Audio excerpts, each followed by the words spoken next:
apa.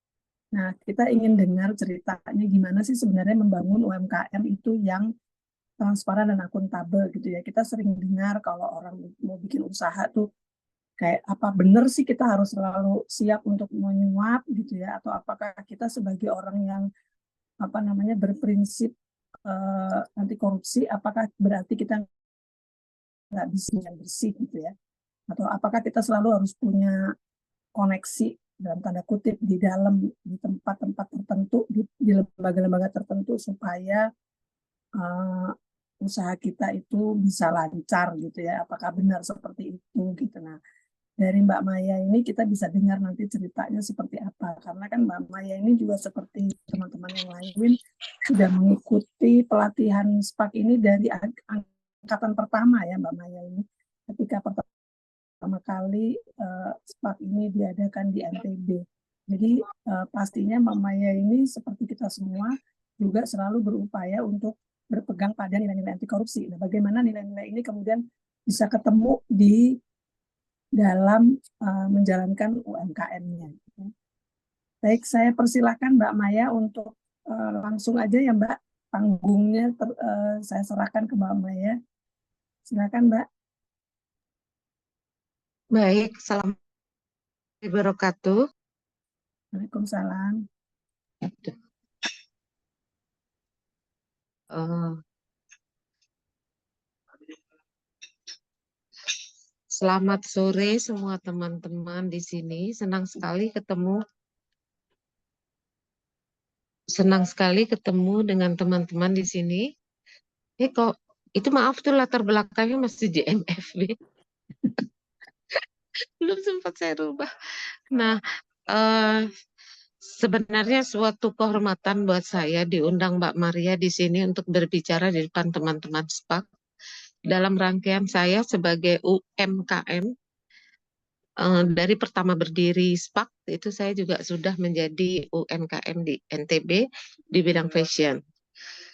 Awal-awal itu adalah sangat berat karena orang nggak ngerti saya harus kemana. Terus kemudian kalau mengenai pendirian pendirian legalitas untuk rumah Namia karena masih dalam UMKM itu juga nabrak sana nabrak sini sampai akhirnya benar sih dalam UMKM itu kita harus punya teman di dalam. Teman tapi tidak berarti kita harus bayar ya. Tapi teman yang bisa membantu kita, mengguide kita bagaimana mendapatkan legalitas itu. Karena awalnya memang saya harus mempersiapkan legalitas itu. Kemudian awalnya sih berasal bukan karena konektivitas, tetapi karena saya memang sudah komit untuk bergerak di fashion yang menonjolkan memakai tenun-tenun, tenun songket atau bahan-bahan lokal yang ada di Lombok. Itu maksud awal saya. Kebetulan saya juga duduk di Dekranasda NTB, sehingga punya keinginan untuk bagaimana orang mengenal dan menggunakan kain tenun itu. Kemudian, nah disitulah awal mula asal muasalnya karena saya mendirikan rumah Namia itu baru satu dua orang yang bergerak seperti saya. Kebutuhan koneksi di dalam dinas itu perlu banget karena saya memang door to door untuk mengenalkan ini loh ada kain dari Lombok kenapa nggak bisa diekspos di Jakarta misalkan. Kemudian akhirnya mereka tertarik. Jadi ada memang kebetulan teman saya itu adalah kepala dinas. Mereka ngerti dan mereka tahu saya tuh memang tidak tertarik untuk memberikan apa-apa, cuman mereka memberikan kesempatan waktu itu. Ceritanya memberikan kesempatan, ayo kalau kamu bisa membuktikan ikut pameran di Jakarta itu dari awal itu kayak Katumbiri, macam-macam sudah banyak sekali saya sampai lupa. Tapi semuanya saya usahakan sendiri.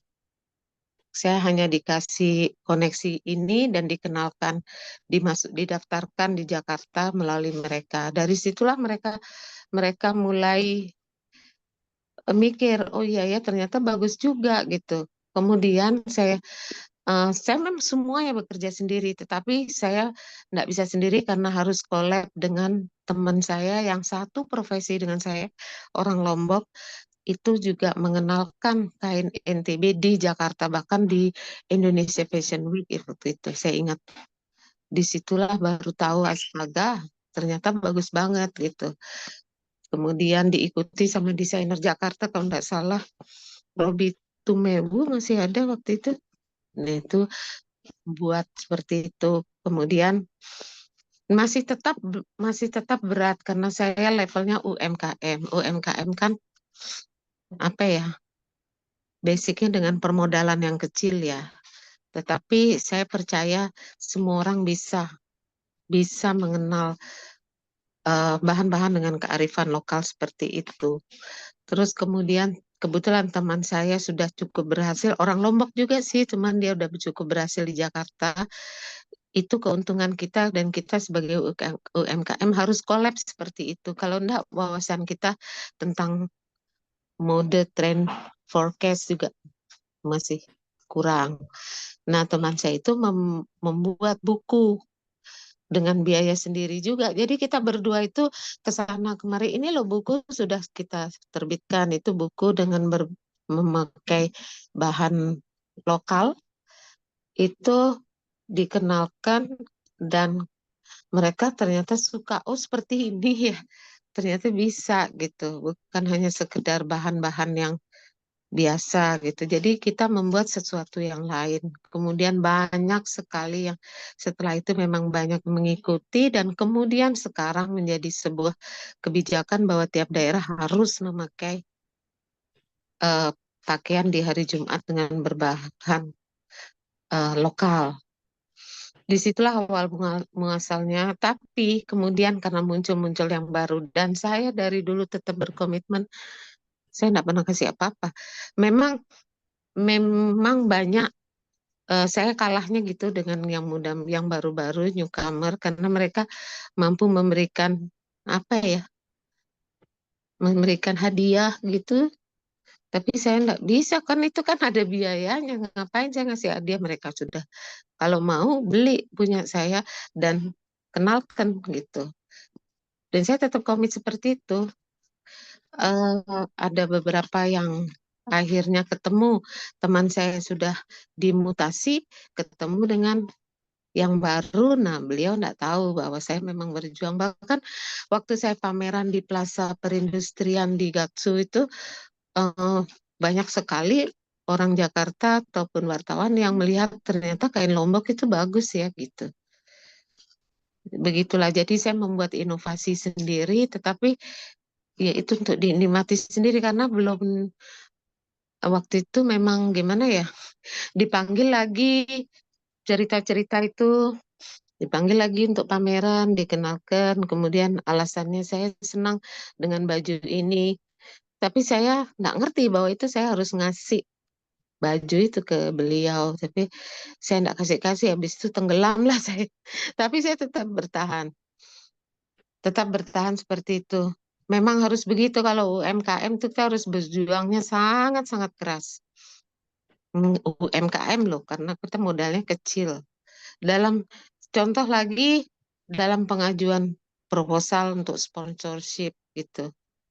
Biasalah kalau ke Jakarta tuh butuh biaya banyak banget. Nggak apa-apa. Tuh itu ternyata diajarin saya. Yang lucu diajarin nih Mbak Maria buat proposal. Kenapa nggak dinaikin? Dinaikin berapa? Dinaikin sampai 50%, Mat. Naikin 50%. Kata, di mana sih tempat saya naikin? Akhirnya ya, saya nggak mau tetap. Saya nggak mau tetap jadinya ya walaupun karena COVID itu membuat kita dampaknya di UMKM memang ndak jatuh ya, tetapi kurang gitu konsumennya kurang karena orang lebih memilih eh, apa skala prioritas di makanan ya. Jadi kita kurang memang dan kalah dengan yang jual baju cuma 50.000. Nah, di situ memang agak tertatih-tatih.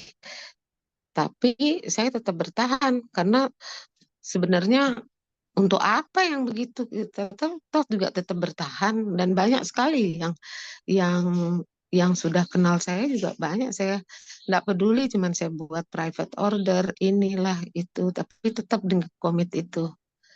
Suatu ketika eh, saya dikritik juga, kenapa sih nggak mau berbagi katanya. Bagaimana berbagi, ngurus ngurus teman-teman aja. Itu aja kita nggak ada yang mau tahu bahwa sebenarnya ada kain yang dibuat oleh ibu-ibu di desa gitu, sudah tua. Nggak ada yang perhatikan itu. Tapi kalau sudah biasa lah, kalau sudah berhasil pasti baru dilirik. Tapi ya enggak apa-apa, saya juga enggak, sampai detik ini pun saya juga merasa belum berhasil dan masih terus belajar. Ini saya berterima kasih aja sama Mbak Maria karena Mbak Maria itu tahu betul dengan Mbak Yudi dari mana saya jalan.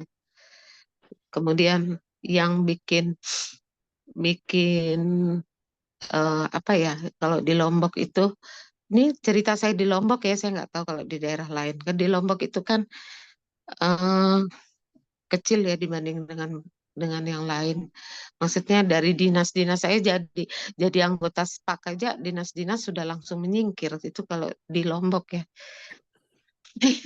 Banyak kok, banyak itunya, banyak banyak kendalanya yang saya rasakan sebetulnya. Tapi karena saya tidak peduli, saya harus jalan, harus menghidupi beberapa karyawan, walaupun berat, tapi tetap jalan. Nah, jadi saya ingin membangun, ini mengatakan pada teman-teman semua UMKM, tapi ini sayangnya tidak ada UMKM di sini Mbak Maria ya. Eh, jangan Nggak putus apa-apa asa. Mbak, barangkali ada yang sedang ingin, ada Oh yang ya, ingin membuka ingin membuka ke situ usaha ya. ya. Hmm. Ya, buat teman-teman UMKM itu jangan putus asa. Sekalipun kita tidak didengar, sekalipun kita tidak harus membayar ini itu, jangan putus asa, tetap jalan, asalkan kita sudah komit, sudah amanah gitu. Kalau saya kan memang dari dulu begini, jadi orang kita bangun bangun usaha itu, terutama kalau saya ya di bidang fashion, eh, memakai bahan lokal. Tidak ada satupun bahan lokal yang saya buang. Jadi sisa-sisa saya buat tempat kacamata, jadi tas, tote bag kecil untuk pesta, terus kemudian masker ketika itu lagi booming, masker 3 lapis bahkan. Saya enggak, enggak main-main juga gitu. Nah itu pasti orang ngelirik kalau kita sudah punya ciri khas, mereka pasti tahu tanpa harus ini itu. Jadi jangan sekali-kali putus asa. Saya pun pernah dibilang, itu kan UMKM. Ya UMKM emang kita modalnya kecil gitu. Nah, eh, tapi ya saya ingin membangun semangat teman-teman yang ingin berusaha. Jangan sekali-kali putus asa. Banyak jalan kok. Pada akhirnya toh juga kita ketemu kalau kita sudah membangun identitas kita di usaha kita. Mereka kan tahu sendiri. Jadi banyak sekali waktu itu karena saya juga dapat pesanan harus buat buat baju untuk Ibu Gubernur. Mungkin biasa ya, loh. Tapi ya beliau harus bayar ya bayar. Enggak apa-apa gitu kan, ibunya juga enggak apa-apa. Terus kenapa kita mesti malu? Karena ada kadang-kadang loh teman-teman itu, saya malu ya kalau ngasih pejabat itu. Kasih pejabat itu enggak perlu malu. Kita buatkan pejabat, dia pikirnya kita harus memberikan gratis setiap kali dia minta. Lu tidak. Enggak apa-apa, takjukan aja. Itu mereka mau bayar kok. Gitu. Karena kan kita karena kan dulu kita belajar itu kalau kita kasih sesuatu yang lebih dari kita, sebenarnya di bawah mereka penghasilan kita, terus kita memberikan, itu sudah gratifikasi masuknya kan. Jadi saya tidak mau kena yang begitu. Sampai suatu ketika akhirnya dari sekian tahun kemudian saya ini besok ini saya harus ikut fashion show di Jakarta, itu juga karena bukan bukan sama sekali, bukan kayak ngasih apa-apa ke Pemda atau ke dinas, tidak sama sekali. Tapi dinilai kemudian orang dari kementeriannya yang memilih saya. Tuh, itu buat saya bukan sebuah materi besar, cuman sebuah kesempatan. Dan saya membuktikan kepada teman-teman yang ada di sini, nah itu kenapa bisa. Dan cuma dari situ saja kita udah merasa dihargai tanpa harus keluar ruang. Sekarang kan bagaimana kita ikut fashion show itu. Yang namanya fashion show itu di mana-mana, tidak ada yang murah kan. Nah, pasti mahal. Nah, waktu itu diperbolehkan mencari sponsorship. Itulah yang tadi saya katakan. Saya disalahkan kenapa buat sesuatu. Anda tuh terlalu jujur katanya. Hah? Terlalu jujur. Kenapa enggak dinaikin? Naikin sampai berapa persen? Saya coba tanya. 50 lah. Ya Allah, terus pertanggungan saya, jawab saya bagaimana? Terus apa kata teman-teman seandainya tahu, sedangkan saya di Lombok sudah tahu mereka kalau saya koordinator SPAK. Gimana? Tapi ya itulah enggak apa-apa. Enggak apa-apa, saya tidak mengikuti mereka, biasa-biasa saja. Dan akhirnya juga bisa juga dengan segala daya upaya. Itu aja sih Mbak Maria. Itu pengalaman saya. Nih, ingin eh, sekalipun kita, kalau dulu nih, kalau dulu kita anggota SPAK itu agak-agak ditakutin ya. Di Lombok tuh juga gitu. Cuman sekarang ya enggak begitu takut. Mbak Maria yang tahu sebabnya. Enggak begitu takut karena ya itulah enggak apa-apa. Tapi kita harus tetap saya teman-teman jangan sekali-kali putus asa kalau ingin membangun usaha. Teman-teman saya banyak kok berhasil, ada yang ekspor. Taunya juga ada unsur begitu. Tapi saya enggak mau. Ada beberapa teman juga begitu. Akhirnya kan kelilit modalnya sendiri kan akhirnya cash flow-nya enggak berjalan dengan bagus kan. Enggak bisa promosi dengan cara seperti itu. Promosi atau mengenalkan diri dengan cara seperti itu. Kita kegulung sama modal sendiri nanti. Itu udah terbukti banyak teman-teman saya habis karena nggak bisa menjalankan dengan baik juga kasihan kan gitu. Tapi alhamdulillah sih saya bertahan walaupun dengan bertahan kemudian sampai terpilih ikut di latar belakang saya untuk besok gitu. Mana itu acara besok yang Mbak ya? Iya, acara besok. Oke, sip, sip. Iya, barangkali mungkin teman-teman dari Makassar atau dari Semarang bisa lebih ini karena daya belinya juga lebih bagus. Itu enak itu sebenarnya. Di Lombok kan apa ya, pendapatan fiskalnya juga sedikit, kita masih banyak tergantung dari apa-apa dari pemerintah gitu. Tapi kan enggak bisa. Jadi strategi saya tuh sekarang setelah COVID merubah strategi marketingnya dengan mencari target sasarannya yang berbeda dari yang dulu. Kalau dulu kan masih banyak uang orang-orang itu saya kira, tapi kalau sekarang terbatas, jadi saya merubah targetnya. Bahkan memang mahasiswa pun bisa beli gitu, punya saya harganya terjangkau. Kita buka buka line yang kedua gitu. Harus begitu soalnya. Kalau enggak, ah, pegawai saya enggak bisa jalan kan. Itu. Saya ngikutin yang sekarang itu juga karena perubahan perubahan target market ke kaum milenial yang enggak suka terlalu ribet. Kemudian pangsa pasar sekarang itu adalah ready to wear, tapi harus ada something different, harus ada yang istimewa, harus ada yang mengangkat kearifan lokal, harus ada mengangkat daerah.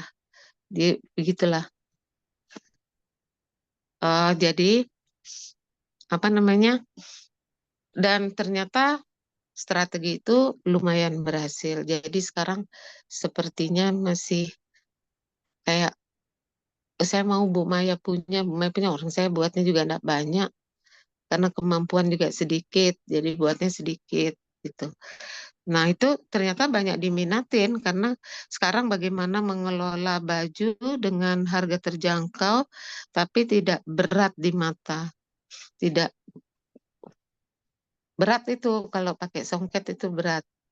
Berat apa namanya kayaknya formal banget. Nah itu saya merubah betul itu dan ternyata berhasil. Alhamdulillah gitu. Mungkin eh, dari saya mungkin kayak gitu. Mungkin ada teman-teman Oke, barangkali bisa sharing.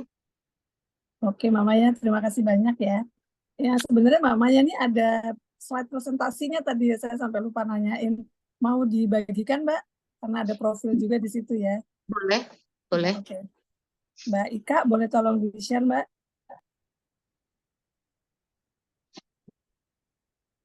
Ya, jadi ini nama usahanya tuh Rumah Namia ya Mbak Maya ya.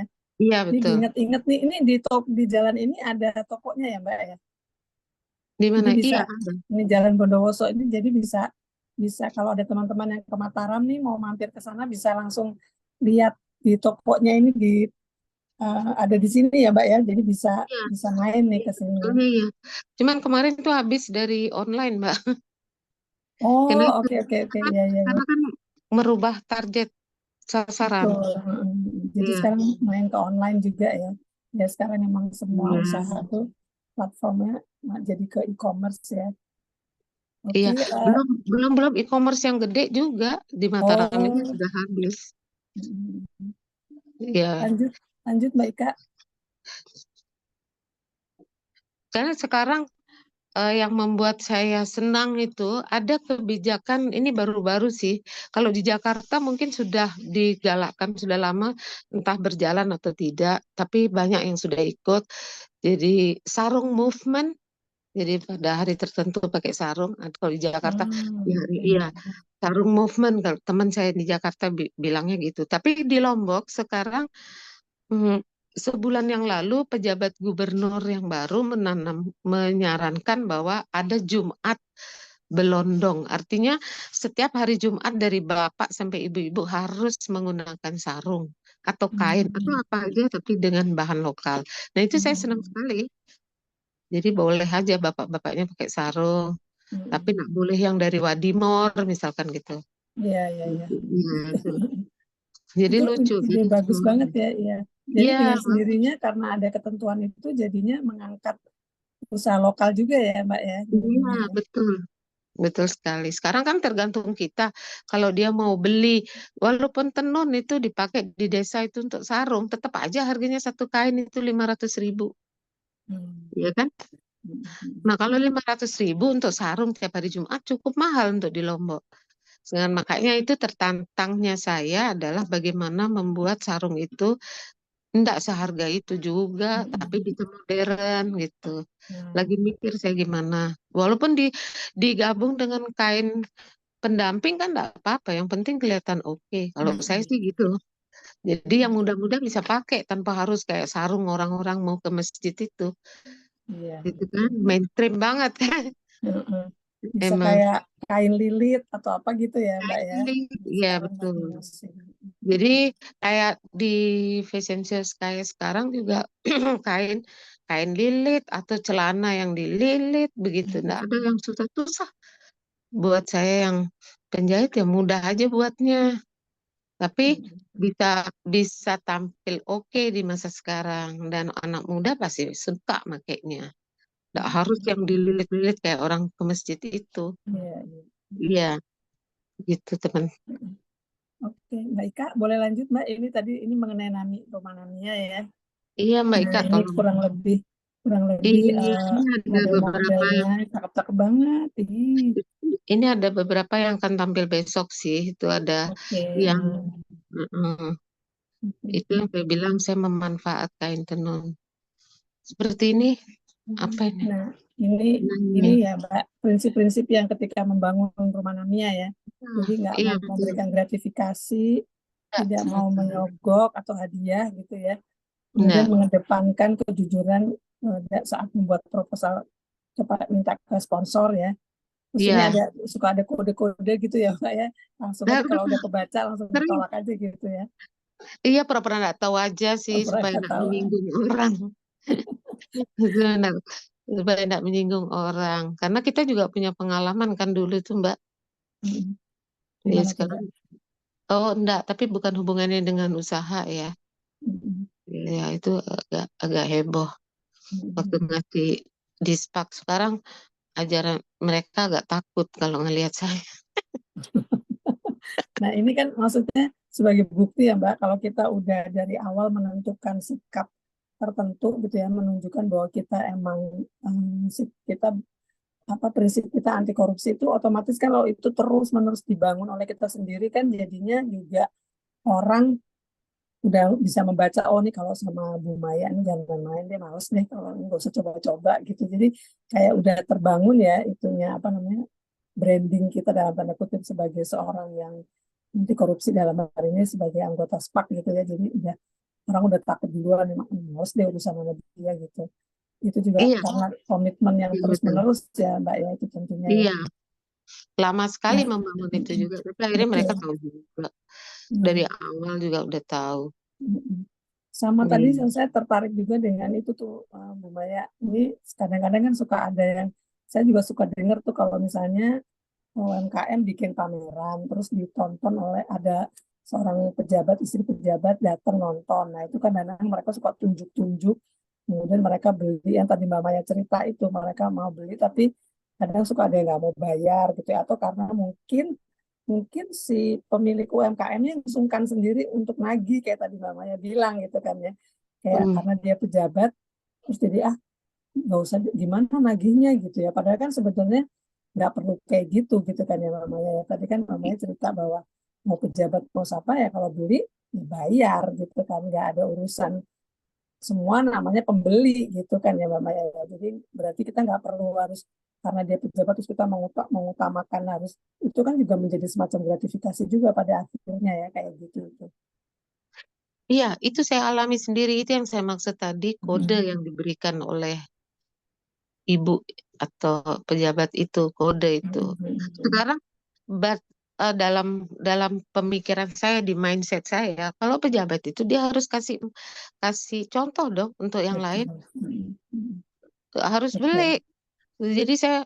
Jadi saya diam aja sampai besok selesai pameran ya diam aja. Besoknya nggak dipilih lagi sama dia, ya nggak apa-apa banyak kok yang lain gitu kan. Itu ngalami betul saya itu, tapi ya udahlah. Terus oh ini sebabnya kebetulan habis itu dimutasi ya udah cerita-cerita itu muncul banyak banget. Ternyata teman-teman UMKM banyak yang kita nah untung aja gue nggak kena. Iya, Iya. gitulah. Oke.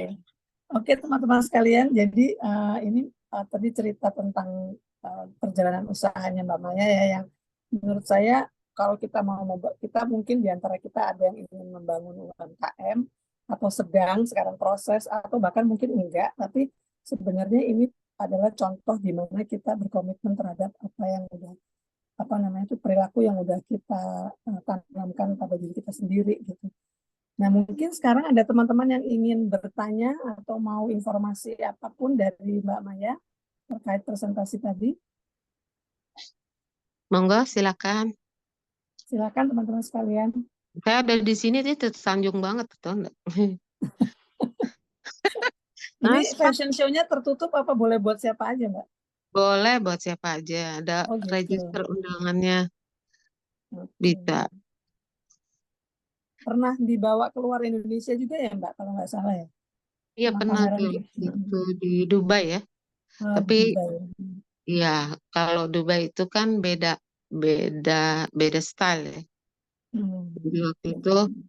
beda style dan mereka ya karena saya tahu stylenya beda itu bukan style saya ya udah nggak apa-apa. Tapi tapi kainnya saya bawa teman-teman UKM saya ada titip tapi saya pilih saya sortir laku habis Oh, habis ya, waduh. Senang habis. banget Nah, sebenarnya. memang memang memang kan saya gitu jadi saya ngerti oh kalau di sana kalau kain itu bagaimana yang bisa laku kan udah kering tuh di Jakarta dihantam kalau orang Jakarta kan tanpa tedeng-aling-aling. Jadi dulu pembeli saya ada yang penjual tas bagaimana songket itu harus harus bagaimana supaya bisa jadi sepatu satu songket bisa jadi 10 sepatu itu kan bagaimana mendesain kain itu. Iya, terus warna. komposisi warna juga penting banget. Jadi saya dulu awalnya 2014 itu sudah mendidik penenun untuk punya warna yang pastel. Orang Lombok marah-marah, dia bilang, kamu cari lakunya aja loh. Saya tidak merubah cerita, cuma saya merubah warnanya yang sesuai yang disesuaikan pasar. Yang gitu-gitu, makanya waktu ke Dubai ya habis. Mereka suka karena gampang kan, dipakainya jadi bagus. Atasannya ya begitulah bagus, enggak warna yang terlalu bright yang enggak Iya. karuan.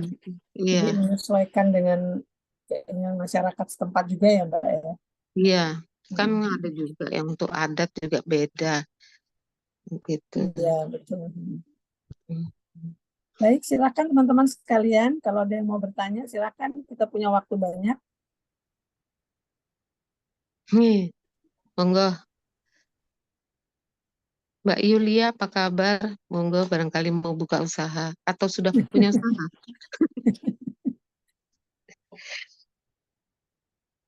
Seneng loh, bener. Seneng dengan tantangannya itu. Iya ya Mbak ya. Iya. Ayo Mbak, monggo. Mbak Yulia, monggo. Silakan teman-teman. Kebetulan tahu Bu, saya udah punya usaha ngerias pengantin. Nah, itu makanya Oh, cantik banget ya. alhamdulillah. Ini Cantik kelihatan dari banget. profilnya Iya, ya. profilnya iya. Iya, itu kan kalau kalau pengantin kan beda. Coba aja. Pasti kainnya juga beda. Di Lombok juga gitu. Kainnya khusus. Kita nggak bisa pakai, Iya, nggak bisa merubah. khusus buat pengantin. Iya.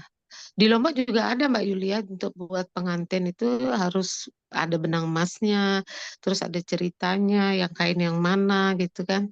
Itu enggak berani saya ganggu gugat dah itu. Iya, itu udah Iya adat ya betul. Mbak. Kalau pengantin memang kita harus ada pakemnya. Tapi Hmm. kalau ke sini-sini memang anak-anak muda itu banyak yang sudah modern. Jadi kadang modifikasi. Walaupun modifikasi, tapi tetap kita sebagai perias harus tahu pakem. Pakem Iya, itu yang tidak boleh dirubah-rubah. Begitu. iya betul, betul. Ini juga di Lombok juga kayak gitu dan eh, anak-anak muda sekarang Mbak Yulia ya Allah berubahnya. Cuman ya riasan mantennya nggak apa-apa. Tapi kita tahu begitu, oh ini yang muda, ini kita langsung tahu. Kalau dari kain sih itu, kalau dari kain pakemnya udah jelas banget gitu.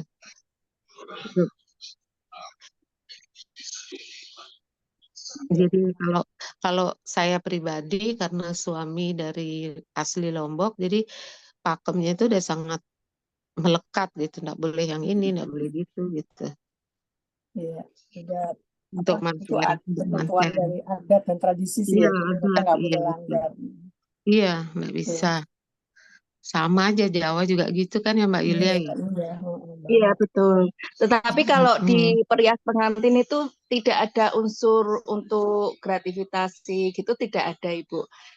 Karena kita kan rata-rata cuma promo dan kemudian orang datang gitu. Tidak ada unsur untuk masuk ke ini harus seperti itu, tidak. Jadi Iya, kita lebih memang kecil sudah punya kemungkinannya ya. ikatan sendiri dan kita bisa apa promosinya di online atau enggak kita sama teman-teman, tetangga-tetangga gitu. Tidak ada unsur yang harus ngasih ini, nanti kaitannya sama gratifikasi, tidak ada. Ya, Itu jenis usahanya itu beda ya, Mbak. Maksudnya jadi Iya, lebih betul. nggak terbuka untuk hal-hal seperti itu. Nggak malah justru alhamdulillah ya, Mbak ya. Jadi nggak banyak malah godaan gitu ya. Iya, malah betul, Bu. dicari tuh. Tidak ada godaan. Malah dicari soalnya Mbak, Iya dicari. Iya, betul. betul. Mm-mm. Itu yang paling enak tuh kayak gitu. Kadang-kadang mikirnya sempet hopeless gitu. Aduh, enaknya tuh kayak orang di salon gitu atau perias manten. Nggak ada kena ini.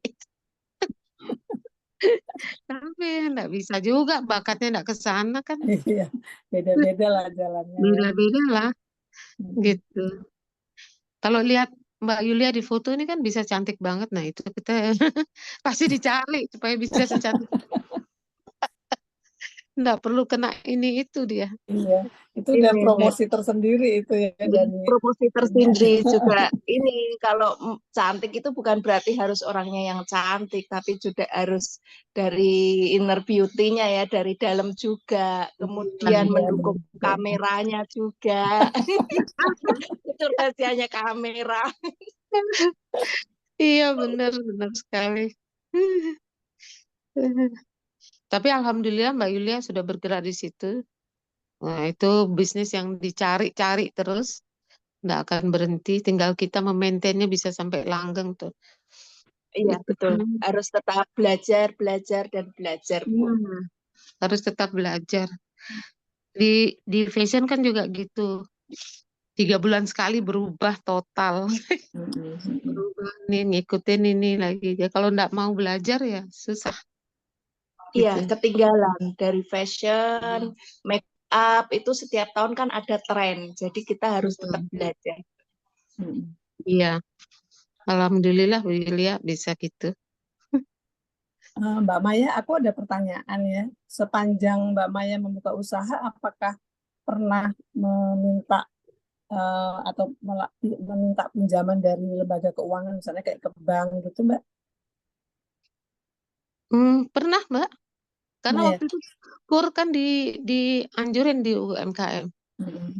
Nah itu membutuhkan, maksudnya berarti Mbak Maya harus juga mempunyai pencatatan keuangan, pengelolaan keuangan yang akuntabel ya Mbak ya berarti ya, yang Iya betul, diminta kalau oleh enggak bank. nggak dikasih juga. Benar Mm-mm. kecil sih, tapi kan kita harus begitu kita pinjam ke lembaga keuangan kan harus betul-betul ngitung. Kalau enggak Mm-mm. Iya betul. banyak banget itu. Saya kan punya kelompok UMKM yang terpilih di Lombok. Ada itu di backing sama Bank BNI. Terus Mm-mm. kemudian saya masuk lagi di UMKM untuk NTB Mall. Itu di backing sama Bank Syariah. Tapi kan saya sudah tidak tertarik lagi itu ikut-ikut gitu. Mungkin teman-teman yang muda-muda masih barangkali yang masih lonjakan emosinya masih gitu. Banyak, banyak banget. Banyak sekali itu. NTB Mall itu backingnya Bank NTB Syariah. Mm-mm. Lalu kita harus bisa minjem. Kalau bisa diekspor, kalau barangnya diekspor berarti kita minjem di sana boleh. Mm-mm. Banyak, Mbak. Ya, ya, maksud saya jadi berarti emang kita perlu perlu juga membuat satu, perlu juga punya pengetahuan menyusun pengelolaan keuangan yang benar gitu kan ya Mbak ya. Maksudnya Iya, kalau kita supaya bisa dipercaya juga sama lembaga keuangan ya kan ya. iya, betul. Mm. Betul banget. Mm. Hmm. Nah, rata-rata teman saya di UMKM, kelompok UMKM itu pada minjem semua sampai sekarang. Ada juga yang dipilih Pertamina, kemudian dikasih pinjaman kan. Mm. Kemudian Garuda juga minjamin CSR-nya. Itu enak kalau di Garuda. Maksudnya dipinjemin juga kalau ada pameran kayak gini gede dia biayain dari Mm. dibiayain sama Garuda. Tiket maupun apa aja enak gitu. Gak tahu sekarang berkurang sih, tapi ada. Terus kemudian Angkasa Pura. Jadi binaan Angkasa Pura bisa naruh barangnya di bandara atau ada pameran. Oh, ya, ya, ya, ya.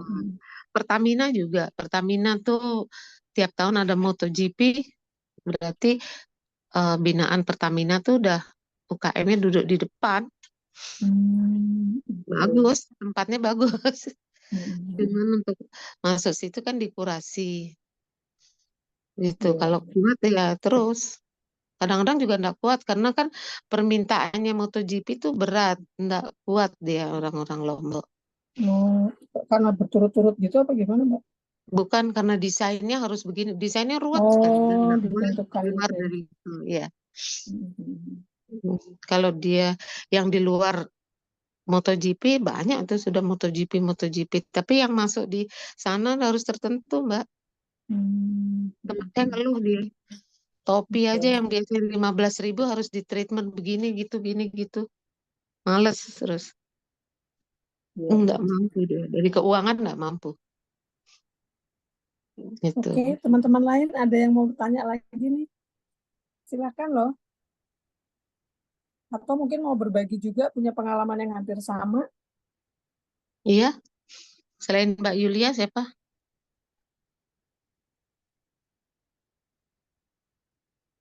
Bu, Bu Nurbaya ada gitu barangkali? Atau temennya? Ah, Mari silakan teman-teman sekalian ke kesempatan kita untuk ngobrol. iya.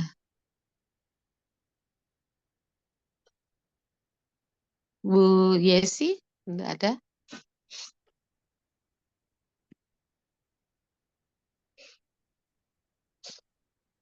Ayo dong.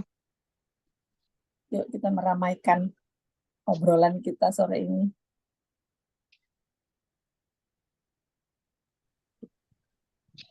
Ibu, izin bergabung, Bu. Oh ya, silakan. Ya paling kalau Yesi sejauh ini masih baru mulai sih, Bu, untuk buat namanya itu keripik ladu gitu, Bu. Ah, ya, ya, ya. Dari Nah, mana ini? Mbak Kak Yesi dari mana? Yesi Medan, Bu. Ah, dari Medan. Oh, ya, ya, ya. Oke. Jadi emang masih apa ya, masih mau repackaging lagi karena emang belum sempurna juga packagingnya dan masih baru mulai. Untuk ladu sendiri terbuat dari apa ya? Kayak tepung beras gitu sih, Bu, dari tepung beras yang diolah jadi kerupuk gitu. Ah, itu khas dari sana ya? Nah, khasnya itu sebenarnya khas Sumatera Barat, Pariaman. Cuman ternyata ketika kita di Sumatera Utara ternyata lebih ekonomis, Bu. Kayak Oh, gitu. gitu. Jadi Oke. emang sekarang juga masih rumahan kan, home industry gitu. Juga masih belum mampu nih kita untuk apa ya, menampung pelanggan-pelanggan yang mau lebih intensif gitu. Jadi emang masih perlu banyak belajar sih, Bu, sejauh ini Iya, untuk iya. ngelola usahanya gitu. Oh, maksudnya sudah banyak pelanggan terus Mbak Yesi nggak mampu mengatasinya? Maksudnya belum, sekarang itu masih tahap pembuatannya itu home industry. Jadi yang ngerjain itu masih nggak banyak, belum banyak gitu. Jadi masih mau belajar manajemen untuk bisa mengelola lebih besar lagi gitu, Bu. Iya, iya, iya. Kalau mengenai itu di rumah kan enggak masalah sebenarnya, itu nilai poin tersendiri loh Mbak Yesi. Cuman sekarang yang penting adalah packagingnya Mbak.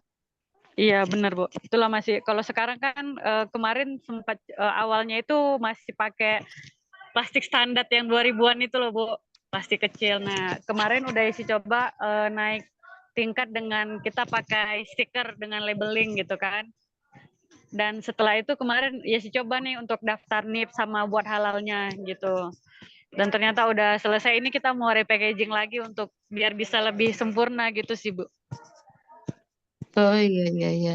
Karena kemarin masih pakai standar, pakai ini aja, pakai label stiker gitu aja sih masih. Karena kan kalau snack dia masih perlu banyak penyempurnaan gitu, Bu. Iya, iya. Sebenarnya Iya, packaging itu adalah satu hal yang sangat-sangat penting, betul, tapi betul. eh, karena bisa menaikkan nilai jualnya Mbak Yesi. Terus kemudian kalau bisa hindari plastik Mbak, karena sekarang semua nggak mau pakai plastik pelanggan. Iya benar, Bu. Itulah masih kita coba. Kemarin kan ya sih pernah juga pakai yang model kertas itu, Bu. Cuman Iya, ya sih masih mau uji ketahanannya sih, karena kemarin waktu coba di plastik itu kita tahan sampai sekitar 2 bulanan kan. Dan kayaknya kita perlu tahu itu juga gitu, dia tahannya bisa berapa lama biar kita pun kalau misalnya ngeproduksi itu tahu juga standarnya gitu. iya, iya. Saya kira nggak bisa sampai 2 bulan.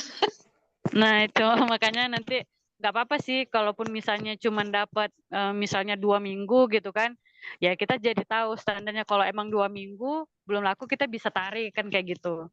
Jadi Iya, emang namanya ini ya makanan ringan gitu kan, ya pastinya nggak selamanya itu habis terjual gitu, Bu. iya betul. Ya makanya kita makanya kemarin masih proses belajar juga sih untuk Itu biar bisa lebih baik gitu. Ada juga di Mataram itu sebenarnya banyak sekali yang bagus-bagus packaging atas dasar rekomen. Cuma kalau misalkan saya lihat teman-teman yang dapat dari Pertamina tuh dia pakai kertas ini enggak, kertas kayak paper bag itu Iya, harus. benar-benar. Nah, tapi teman-teman lain juga banyak. Eh, dia beli anunya tuh beli packagingnya tuh online, Mbak. Terus udah murah dan makanannya tahan lama. Iya, Kayak benar. Karena emang sekarang ya mulai apa ya, untuk lingkungan gitu ya kan Bu, ke arah ya lingkungan yang lebih baik lah gitu. Makanya masih perlu apa ya? Perlu penyempurnaan lagi sih, karena emang kemarin itu kita masih titip ke warung-warung gitu Bu. Nah, belakangan ya sih mulai ketika pre-order lumayan banyak juga ternyata orderannya, sampai agak kewalahan kan ngebuatnya gitu. wah, Makanya kayaknya emang perlu disempurnakan lagi lebih jauh gitu, karena kemarin masih eh, percobaan lah istilahnya kan, testing gitu. iya betul. Memang betul harus Nanti begitu butuh terus. masukannya juga Bu gitu. Sebenarnya kalau di teman-teman di Lombok itu yang saya lihat yang sudah dapat binaan dari Garuda, kemudian Pertamina, mereka enggak apa-apa pakai yang kayak bungkusan kayak taruh gitu ya Mbak ya, itu lebih tahan lama makanannya. Iya Cuman benar.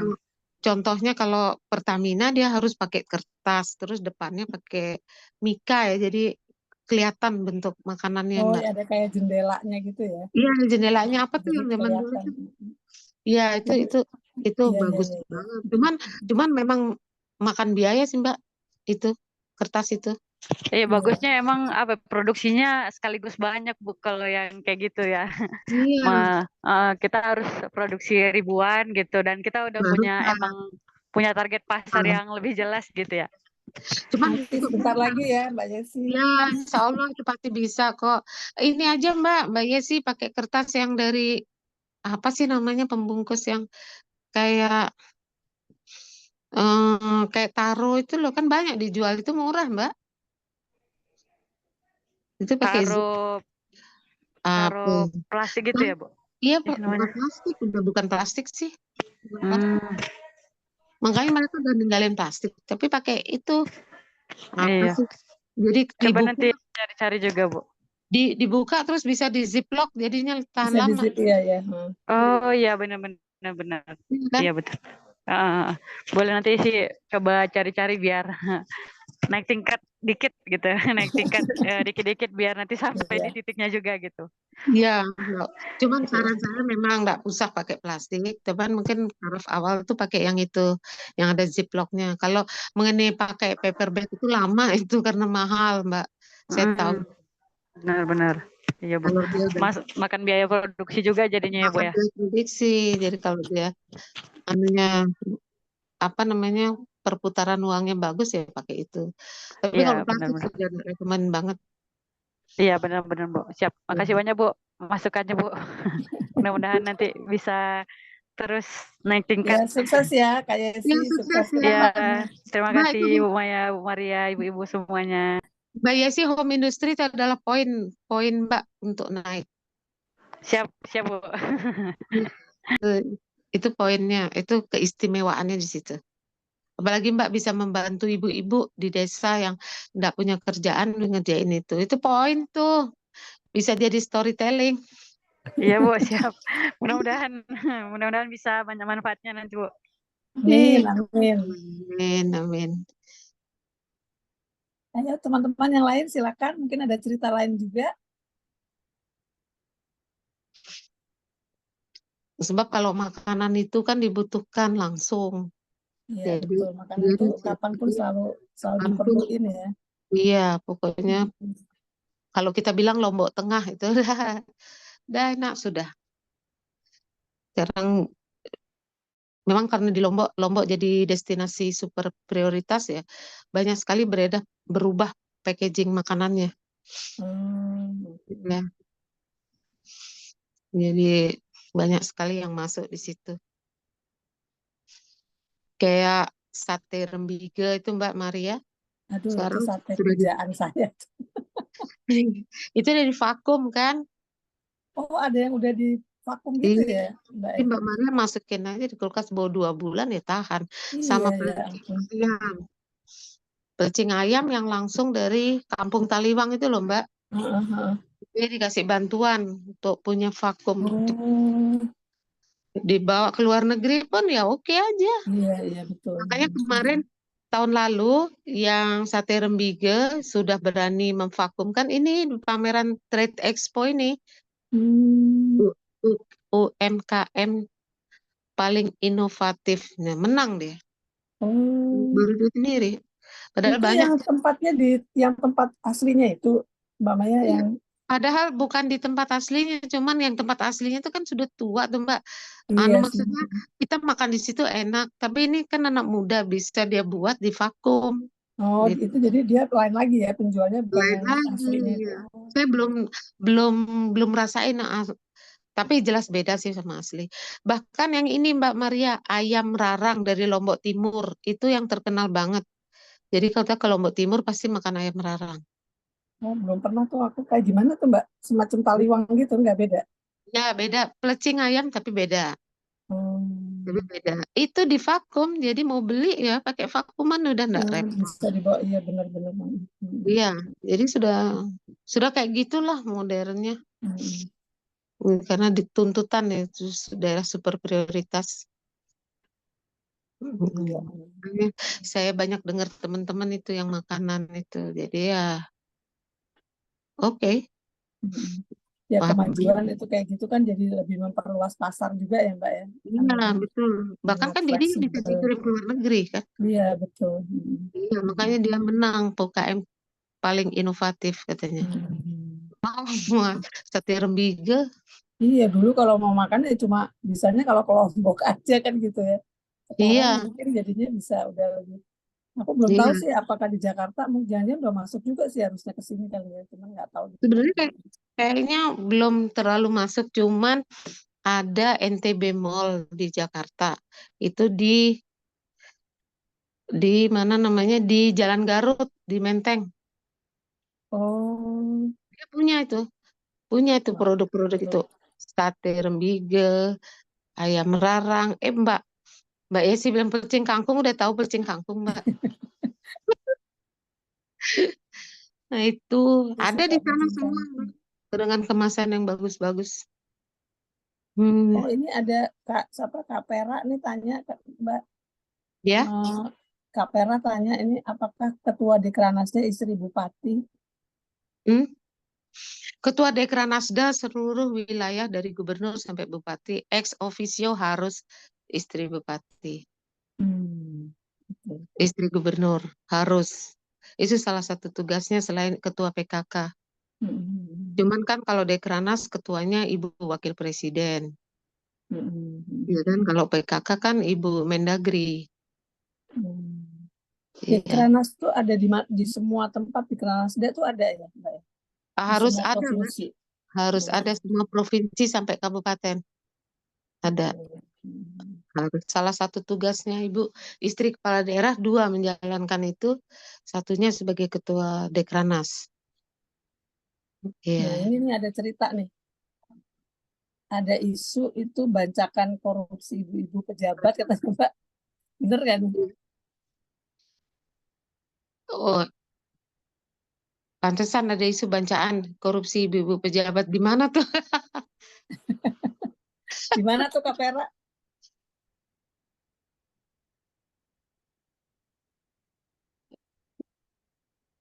Mungkin kalau Ada. di Lombok enggak sih, daerah kecil lah ya. Kak Pera, di mana Oh, tuh, ini Mbak? di Medan kata Kak Pera. Hmm, di Medan ya. Kaya itu daerah itu. Izin Kak cerita, cuman di sini sholat maghrib sebentar aja ya. Iya, Ya. iya silakan. Beberapa tahun yang lalu sih kebetulan wali kotanya itu udah masuk, udah kena tangkap KPK. Tapi bukan Hmm. karena kasus ini masalah Dekranasda, tapi santer waktu dia menjabat tuh istrinya punya butik. Hmm. Nah, butiknya itu dia mempopulerkan batik Batak. Hmm. Batik Batak dari situ memang sejak itu memang kita mulai populer tuh motif-motif Batak yang dijadiin kain-kain batik gitu. Hmm. Tapi konflik kepentingan ya, jadi kayak seragam-seragam itu dari dia gitu, acara-acara Ini dari jadi bahayanya ya. Abuse of benar-benar. power jadinya. abuse of power, iya. Ya, Itulah abuse of ceritanya. power. Tapi pas diciduk bukan karena kasus istrinya, karena yang lain-lain. Hmm. Lu udah kena Iya. itu. Iya. Ya, Ketua Dekranaz Provinsi NTT yang dulu Bu Yuli Laskodat. Itu yang saya sampai terhenyak, aduh itu ibu pinter banget. Padahal dia punya butik loh di Jakarta. Tapi dia tidak mau buka butiknya di NTT. Kalau dia buka dia waktu itu pernah ke Lombok, dia borong semua, tapi untuk butiknya langsung dibawa ke Jakarta, bukan ke NTT. Dan ibu itu pinter. Mengapa saya bilang pinter? Karena dia tidak pernah memanfaatkan APBD. Malah dia menghasilkan APBD, menambah pendapatan fiskal daerah. Jadi Dekranaz itu kalau di NTT zamannya Bu Yuli Laskodat ada stand Dekranaz, bahkan ada kafe Dekranaz itu di Labuan Bajo. Keren kan?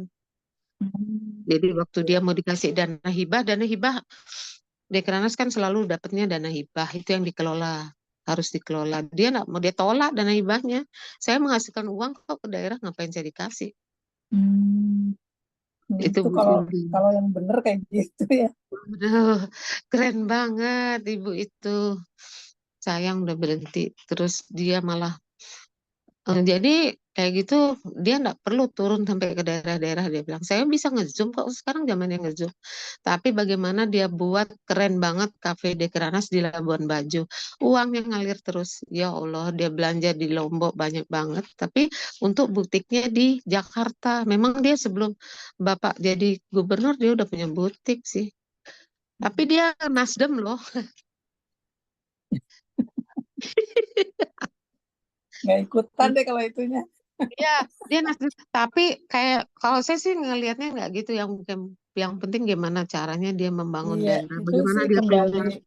Iya, ke orangnya ya, Mbak ya. Kembali ke iya. orangnya sih. Yang Tapi penting maksud saya itu sebenarnya contoh bahwa penting banget gitu kalau kita lagi di posisi-posisi seperti itu ya. Maksudnya kan kita sering mendengar gitu bahwa kayak pemanfaatan banyak istri-istri pejabat yang memanfaatkan, saya nggak mau prejudis ya, tapi maksudnya kayak jadi bukannya dia membangun satu apa ya, maksudnya bukannya dia ikut membangun ini, malah dia jadi memanfaatkan memanfaatkan, jadi kayak tadi itu konflik of interest lah, abuse of power yang kayak gitu-gitu malah jadinya gitu. dekat sekali itu, dekat banget dan gampang sekali mereka Gampang lakukan. sekali makanya Gampang banget, abuse of memang power. harus selalu eling lah ya kita. Makanya saya bilang komitmen ke diri sendiri itu paling penting sih. Iya, Oke, ini kayaknya tempat-tempat tertentu sudah harus maghrib ya. iya betul. Eh, Maghrib ini. Mungkin kalau udah nggak ada teman-teman yang mau bertanya atau membagi cerita, mungkin kita tutup ya Mbak Maya ya. Iya Kita akhiri boleh. sesi healing sore ini. Terima Iya, kasih banyak Mbak Maya yang menyempatkan di antara kesibukan besok mau fashion show. Semoga sukses ya Mbak ya. amin. Terima kasih. Amin, ya ya. Dan Kak Yesi tadi yang mau memulai UMKM-nya, semoga nanti kalau tantangannya, biasanya kalau udah makin maju tantangannya makin besar ya. Sekarang belum ketemu tuh yang namanya gratifikasi suap, tapi nanti bukan nggak mungkin ketemu akan hal seperti itu. Mudah-mudahan tetap bisa berpegang pada komitmen kita sebagai agen SPAK ya. Baik Iya, teman-teman, bulan yang akan datang kita akan tetap ada healing. Yang keenam itu akan tentang pengadaan barang dan jasa. Jadi teman-teman mudah-mudahan ini kan kalau pengadaan barang dan jasa ini juga buat semua kita semua ya, bukan hanya posisi tertentu gitu maksud saya. Dan ini positif mengerikan, Mbak. iya Tepat. itu yang korupsi terbesar di negara ini tuh adanya dari situ sumbernya. Nah, kita akan coba undang dari luar SPAK ya yang memang dari teman TII yang memang sudah punya kemampuan, maksudnya mereka banyak melakukan penelitian tentang itu Iya, akan TI. kita simpan untuk healing berikutnya ya, healing bulan November. Untuk sore hari ini terima kasih banyak teman-teman sekalian. Apakah sudah Terima pada kasih. mengisi absen? Mudah-mudahan kalau belum tolong diisi ya absennya. Selamat sore, salam sehat, sampai bertemu di healing yang akan datang. Selamat sore, Mbak Nurbaya. Sore. Mbak